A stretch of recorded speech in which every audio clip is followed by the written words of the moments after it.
ಸುಮಾರು ಒಂದು 12 ಗಂಟೆ ಹೊತ್ತಿಗೆ ನನ್ನ ಬಾಗಿಲು ಬಡಿತಾ ಇದ್ದಾರೆ. ಯಾರು ನೋಡ್ತೀನಿ, ಪ್ರೊಡ್ಯೂಸರ್.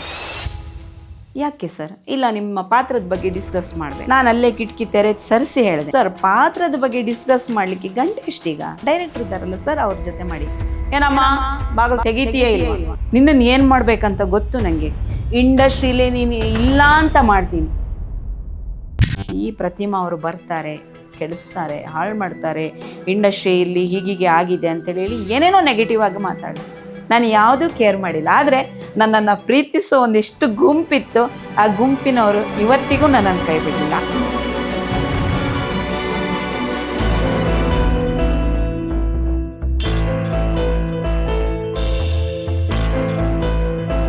ಎಲ್ರಿಗೂ ನಮಸ್ಕಾರ. ನಾನು ಪ್ರತಿಮಾ ನಾಯಕ್, ರಂಗಭೂಮಿ ಹಾಗೂ ಚಲನಚಿತ್ರ ನಟಿ. ಈಗ ನಿಮ್ಮ ಎದುರಿಗೆ ನನ್ನ ಜೀವನದ ಬಗ್ಗೆ ನಾನೇ ಹೇಳ್ಕೊಳ್ಳಿಕ್ಕೆ ನಿಮ್ಮ ಮುಂದೆ ಬಂದಿದ್ದೀನಿ. ನನ್ನ ಊರು ಅಮಾಸೆ ಬೈಲು. ನೀವು ಯಾರೂ ಕೇಳಿರ್ಲಿಕ್ಕಿಲ್ಲ ಅಥವಾ ಕೇಳಿರ್ಲೂಬಹುದು, ಗೊತ್ತಿಲ್ಲ. ಕುಂದಾಪುರ ತಾಲೂಕು, ಉಡುಪಿ ಜಿಲ್ಲೆಯ ಒಂದು ಚಿಕ್ಕ ಹಳ್ಳಿ. ನಾನು ಹುಟ್ಟಿದ್ದು ಬೆಳೆದಿದ್ದು ಎಲ್ಲ ನಮ್ಮ ಅಮಾಸೆ ಬೈಲಿನಲ್ಲೇ. ನಮ್ಮೂರು ಹೇಗಿದೆ ಅಂತ ಹೇಳಿದರೆ ತುಂಬ ಹಳ್ಳಿಗಾಡು. ರಸ್ತೆ ಇಲ್ಲ. ನಮ್ಮ ಮನೆಯಿಂದ ಒಂದು 3-3.5 ಕಿಲೋಮೀಟ್ರ್ ದೂರದಲ್ಲಿ ನಮ್ಮ ಸ್ಕೂಲ್ ಇತ್ತು. ಪ್ರೈಮರಿ ಅಲ್ಲೇ, ಹೈಸ್ಕೂಲು ಅಲ್ಲೇ ಓದಿದ್ದು. ಪ್ರೈಮರಿ ಕೂಡ ನಾನು ಅಥವಾ ಹೈಸ್ಕೂಲು ಎರಡೂ ಕೂಡ ನನ್ನ ಶಿಕ್ಷಣವನ್ನು ನಾನು ಅಲ್ಲೇ ಮುಗಿಸಿದ್ದೆ. ಆದರೆ ನನ್ನ ಬಾಲ್ಯ ಅಂತ ಹೇಳಿದರೆ ಹೇಗಿತ್ತು ಅಂತಂದರೆ, ನಮ್ಮ ಮನೆಯಲ್ಲೇ ನನ್ನ ತಂದೆ ಪದ್ಮನಾಭ ನಾಯಕ್, ನನ್ನ ತಾಯಿ ಶಕುಂತಲಾ, ನನಗೊಬ್ಬನೇ ತಮ್ಮ ಪ್ರದೀಪ ಅಂತ ಹೇಳಿ, ನಾವು 4 ಜನ. ನಮ್ಮ ಜೊತೆಗೆ ನಮ್ಮ ಅಜ್ಜಿ ಇದ್ದರು. ನಮ್ಮ ಮನೆಯಲ್ಲಿ ಶಾಲೆಯಲ್ಲಿ ಅ ಆ ಇ ಕಲಿಯೋ ಮೊದಲೇ, ನಾನು ಚಿಕ್ಕವಳಿರುವಾಗಲೇ ನಮ್ಮಪ್ಪ ತಿತ್ತಿತೈ ಹೇಳ್ಕೊಡ್ತಾಯಿದ್ರು. ಅದೇನಂತ ಹೇಳಿದರೆ ಯಕ್ಷಗಾನ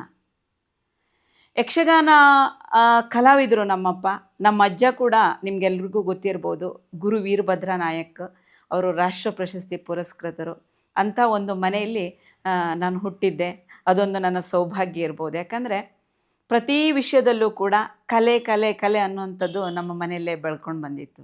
ಕಲಾವಿದರ ಒಂದು ವಿಶ್ರಾಂತಿ ಧಾಮ ಆಗಿತ್ತು. ಯಾಕಂದರೆ ಸುತ್ತಮುತ್ತಲೆಲ್ಲ ಯಕ್ಷಗಾನ ರಾತ್ರಿ ಎಲ್ಲ ನಡೆಯುವಾಗ ಹಗಲಲ್ಲಿ ನಮ್ಮಪ್ಪನ ಫ್ರೆಂಡ್ಸ್, ಯಾಕಂದರೆ ನಮ್ಮಪ್ಪ ಕಲಾವಿದರು ಆಗಿದ್ದರು. ಆನಂತರ ಅದನ್ನು ಬಿಟ್ಟು ಅವರು ವಾಹನ ಚಾಲಕ ವೃತ್ತಿಯನ್ನು ಪ್ರಾರಂಭ ಮಾಡಿದರು. ಹಾಗಾಗಿ ಆ ಒಂದು ತುಡಿತ ನಮ್ಮ ಅಪ್ಪನಲ್ಲಿ ಇರುವಾಗ ಅವರೆಲ್ಲರೂ ಕೂಡ ನಮ್ಮ ಮನೇಲಿ ಬರ್ತಿದ್ದು. ರಾತ್ರಿ ಯಕ್ಷಗಾನ, ಪೌರಾಣಿಕ ಕಥೆಗಳಿರ್ಬೋದು, ಪಾತ್ರಗಳ ಬಗ್ಗೆ ಅದೆಲ್ಲ ಚರ್ಚೆಯನ್ನು ನಾನು ನೋಡಿ ನೋಡಿ ನೋಡಿ ಬೆಳೆಯುವಾಗ ನನ್ನ ಮನಸ್ಸಲ್ಲಿ ಒಂದು ಕನಸಿತ್ತು, ನಾನು ಕೂಡ ಒಂದು ಕಲಾವಿದೆ ಆಗಬೇಕು ಅಂತ. ಅಲ್ಲಿಂದ ಆ ಒಂದು ತುಡಿತ ನನಗೆ ಪ್ರಾರಂಭ ಆಯಿತು. ಆ ನಂತರ ಪ್ರೈಮರಿ ಸ್ಕೂಲಲ್ಲಿ, ಅಂದರೆ 1ನೇ ಕ್ಲಾಸಿಂದ ನಾನು 5, 6, 7ನೇ ಕ್ಲಾಸ್ವರೆಗೂ ಸಹ ಪ್ರೈಮರಿ ಸ್ಕೂಲಲ್ಲಿ ನಮ್ಗೆ ಆ ರೀತಿಯಾದ ಒಂದು ಸಾಂಸ್ಕೃತಿಕ ಒಂದು ವೇದಿಕೆ ನಮ್ಗೆ ಸಿಗಲಿಲ್ಲ. ಯಾಕಂದರೆ ಹಳ್ಳಿಗಾಡಲ್ಲ. ಅದು ಸುಮಾರು ಒಂದು 25-30-35 ವರ್ಷದ ಹಿಂದೆ ಸಾಂಸ್ಕೃತಿಕ ಕಾರ್ಯಕ್ರಮ ಅಂದರೆ ಎಲ್ಲಾದರೂ 2 ವರ್ಷಕ್ಕೆ 3 ವರ್ಷಕ್ಕೊಮ್ಮೆ ಸ್ಕೂಲ್ ಡೇ ಅಂತ ಇದ್ದರೆ, ಅದು ಆ ಶಾಲೆಯ ಮುಖ್ಯೋಪಾಧ್ಯಾಯರು ಮನಸ್ಸು ಮಾಡಬೇಕು, ಊರಿನವರೆಲ್ಲ ಮನಸ್ಸು ಮಾಡಿದರೆ ಒಂದು ಹಬ್ಬ ಆಗ್ತಿತ್ತು.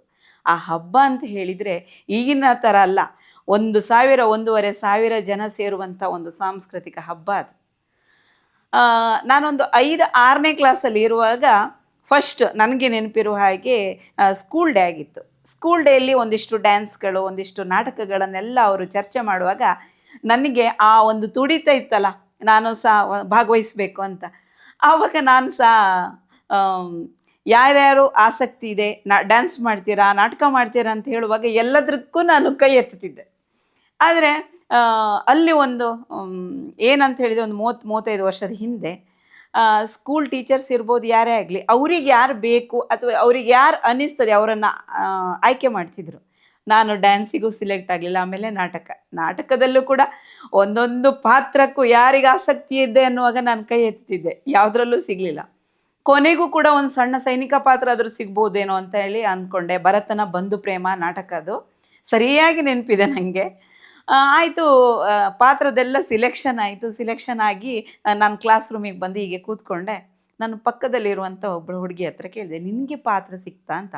ಹೌದು ಅಂತ ಹೇಳಿದ್ಲು. ನಿನಗೆ ಯಾವ ಪಾತ್ರ? ನನಗೆ ಚಚ್ಚುಜ್ಞ ಅಂದ್ಲು. ನನಗೆ ಭಾರಿ ಖುಷಿ ಆಯಿತು. ಸೀದಾ ಸ್ಟಾಫ್ ರೂಮಿಗೆ ಹೊಡಿದೆ.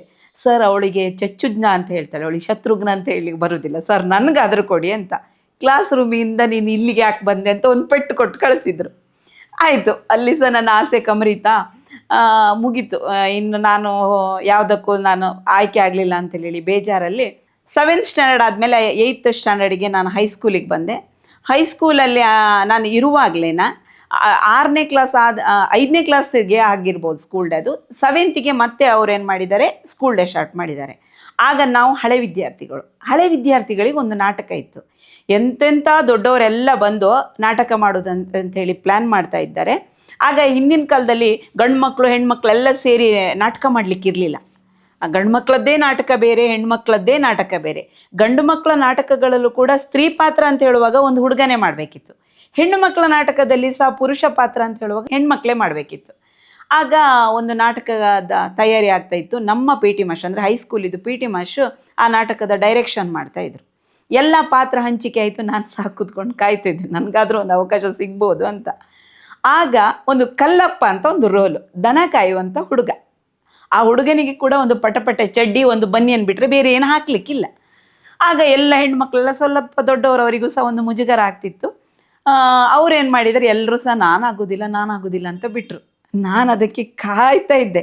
ಅದರಲ್ಲೂ ನಾನು ತೆಳ್ಳಗಿದ್ದೆ, ಒಂದು ಸಣ್ಣ ಹುಡುಗಿನೇ ಅಲ್ವಾ. ಸೊ ನಾನು ಮಾಡ್ತೇನೆ ಸರ್. ಹೌದಾ, ನೀನು ಮಾಡ್ತೀಯಾ? ಆಗ್ಬೋದು, ಮಾಡ್ತೇನೆ ಅಂತೇಳಿ. ಆ ಕಲ್ಲಪ್ಪ ಅನ್ನುವಂಥ ಪಾತ್ರ ಭಾರಿ ಚೆನ್ನಾಗಿತ್ತು. ಈಗ ನಾನು ನೆನ್ಪು ಮಾಡ್ಕೊಳ್ಬೇಕಂದ್ರೆ ಕವಿರತ್ನ ಕಾಳಿದಾಸದ ರಾಜ್ಕುಮಾರ್ ಅವರ ಹೆಡ್ಡನ ಪಾತ್ರ ಇತ್ತು. ಅದೇ ಥರ ಇತ್ತು ಆ ಪಾತ್ರ. ಅದನ್ನು ಪಾತ್ರವನ್ನು ಮಾಡ್ತಾ ಇರುವಾಗ ನಮ್ಮ ಅಪ್ಪನಿಗೆ ಭಾರಿ ಖುಷಿ, ನನ್ನ ಮಗಳಿಗೆ ಒಂದು ನಾಟಕಕ್ಕೆ ಒಂದು ರೋಲ್ ಸಿಕ್ತಾ ಅಂತೇಳಿ. ನಮ್ಮ ಅಪ್ಪ ಯಕ್ಷಗಾನ ನಾಟಕಕ್ಕೆ ಅಥವಾ ಎಷ್ಟು ಪ್ರೋತ್ಸಾಹ ಕೊಡ್ತಾ ಇದ್ದಾರೆ ಅಂದರೆ, ನಮ್ಮಪ್ಪ ಒಂದು 10-12 ಕಿಲೋಮೀಟ್ರು ರಾತ್ರಿ 8 ಗಂಟೆ 9 ಗಂಟೆಗೆಲ್ಲ ಸೈಕಲ್ ಮೆಟ್ಕೊಂಡು ಬಂದು ನಮಗೆ ರಿಹರ್ಸಲಿಗೆ ಇದಕ್ಕೆಲ್ಲ ಸಪೋರ್ಟ್ ಮಾಡ್ತಿದ್ರು. ನಾಟಕ ಪ್ರಾರಂಭ ಆಯಿತು. ನಾಟಕ ಮುಗ್ದ ಮೇಲೆ ಇಡೀ ಊರಿನ ಜನ ಬಂದು ನನಗೊಂದು ಎಪ್ರಿಸಿಯೇಟ್ ಮಾಡಿದ್ದಾರೆ ಅಂತ ಹೇಳಿದರೆ, ಅದಕ್ಕೆಲ್ಲ ಕಾರಣಕರ್ತರು ನಮ್ಮ P T master Varadendra Rao. ಅವರಿಂದಾಗಿ ನಾನು ಇಲ್ಲಿ ತನಕ ಮುಟ್ಟಿದ್ದೇನೆ ಅಂಥೇಳಿ ಎಲ್ಲೂ ಕೂಡ ನಾನು ಪ್ರೀತಿಯಿಂದ ಕೃತಜ್ಞತೆಯಿಂದ ಅವರಿಗೆ ಹೇಳಲಿಕ್ಕೆ ಇಷ್ಟಪಡ್ತೀನಿ. ಅದು ಒಂದು ಜರ್ನಿ. ಆ ನಂತರ ಯುವಜನ ಮೇಳ ಇರ್ಬೋದು, ಡ್ಯಾನ್ಸ್ ಇರ್ಬೋದು, ಸ್ಕೂಲ್ ಡೇ, ಹೈಸ್ಕೂಲಲ್ಲಿ ಯಾವುದೇ ಕಾರ್ಯಕ್ರಮ ಆದರೂ ಕೂಡ ಫಸ್ಟ್ ಲಿಸ್ಟಲ್ಲಿ ಪ್ರತಿಮಾ ನಾನೇ ಇರ್ತಿದ್ದೆ. ಅಲ್ಲಿಂದ ನಂಗೊಂದು ಕಾನ್ಫಿಡೆನ್ಸ್ ಕ್ರಿಯೇಟ್ ಆಯಿತು. ನಾನೇನಾದರೂ ಇಲ್ಲಿ ಸಾಧನೆ ಮಾಡಲಿಕ್ಕೆ ಆಗ್ಬೋದು ಅಂತೇಳಿ.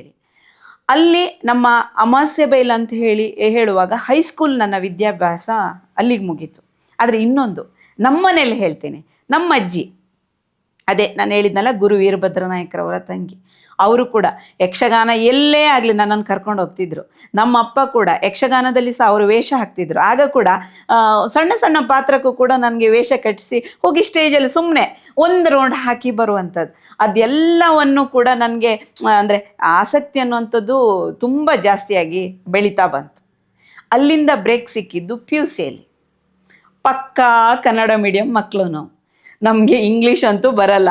1 ತಿಂಗಳಲ್ಲ, 2 ತಿಂಗಳು, 3 ತಿಂಗಳಲ್ಲೂ ಕೂಡ ನಾವು ಅವ್ರು ಇಂಗ್ಲೀಷಲ್ಲಿ ಪಾಠ ಮಾಡುವಾಗ ನಾವು ಅವ್ರ ಮುಖ ನೋಡ್ತಾ ಸುಮ್ಮನೆ ಕೂತ್ಕೊಳ್ತಿತ್ತು, ಬಿಟ್ಟರೆ ನಮ್ಗೆ ಯಾವುದೂ ಇಲ್ಲ. ಅದು ಎಷ್ಟು ನಮ್ಮನ್ನು ಹೆದರಿಕೆಯಲ್ಲಿ ನಾವು ಇದು ಮಾಡ್ತಾ ಇತ್ತು ಅಂತ ಹೇಳಿದರೆ, ಯಾವ ಕಾರ್ಯಕ್ರಮಕ್ಕೂ ಭಾಗವಹಿಸ್ತಿರ್ಲಿಲ್ಲ, ಎಲ್ಲೂ ಹೋಗ್ತಿರ್ಲಿಲ್ಲ. ಅಂಥ ಆ್ಯಕ್ಟಿವ್ ಆಗಿರುವಂಥ ಪ್ರತಿಮಾ ಅಲ್ಲಿ ಹೋಗಿ 1.5 ವರ್ಷ ನಾನು ಸಿಕ್ಕಾಪಟ್ಟೆ ಡಲ್ ಆಗಿದ್ದೆ. 2ನೇ ವರ್ಷಕ್ಕೆ ಮತ್ತೆ ಅಲ್ಲಿ ಕಾಲೇಜ್ ಡೇ ಆಯಿತು. ಅಲ್ಲಿ ನಮಗೆ ಶಿವಕುಮಾರ್ ಗಂಗೂರ್ ಅವರು ಅಂತ ಹೇಳಿದರೆ ಅವರು ಸಹ ಸಪೋರ್ಟ್ ಮಾಡ್ತಾಯಿದ್ರು. ಇದೇ ಹೈಸ್ಕೂಲಲ್ಲಿ ಕಲಿತ ಒಂದು ಡ್ಯಾನ್ಸ್ ನಾನು ಅಲ್ಲಿ ರಿಪೀಟಾಗಿ ಡ್ಯಾನ್ಸ್ ಮಾಡಿದೆ. ಯಾವುದು? ಆ ಸ್ಕೂಲ್ ಡೇ ಕಾಲೇಜ್ ಡೇಯಲ್ಲಿ.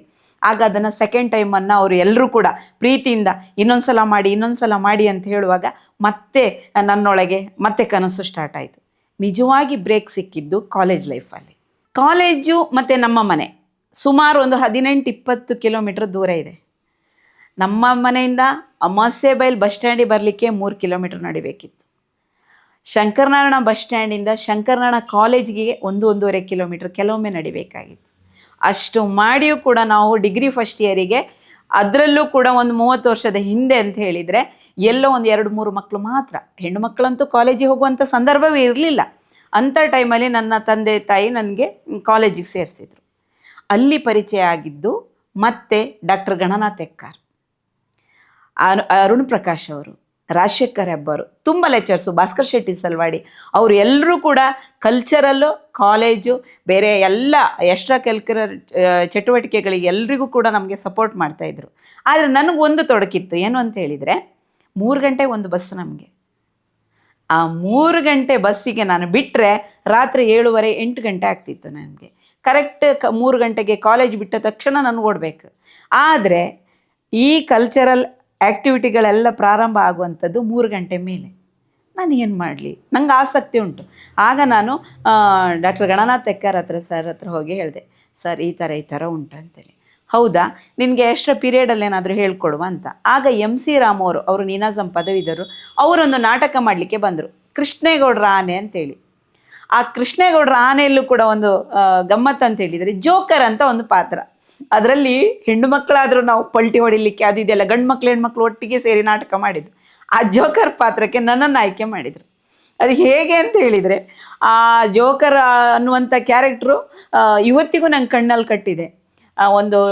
ಆ ಪಾತ್ರ ಮಾಡುವಾಗ ಎಲ್ಲರೂ ಕೂಡ ಇದು ಹೆಣ್ಣು ಮಗುವ ಗಂಡು ಮಗು ಅನ್ನುವಂಥ ಕನ್ಫ್ಯೂಷನ್ ಇತ್ತು ಅವರಿಗೆ.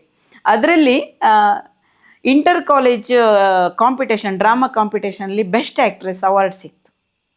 ಆ ನಂತರದಲ್ಲಿ ಡಿಗ್ರಿ ಆಯಿತು. ಡಿಗ್ರಿ ಆದ ತಕ್ಷಣ ನನಗೆ ಮದುವೆ ಆಯಿತು.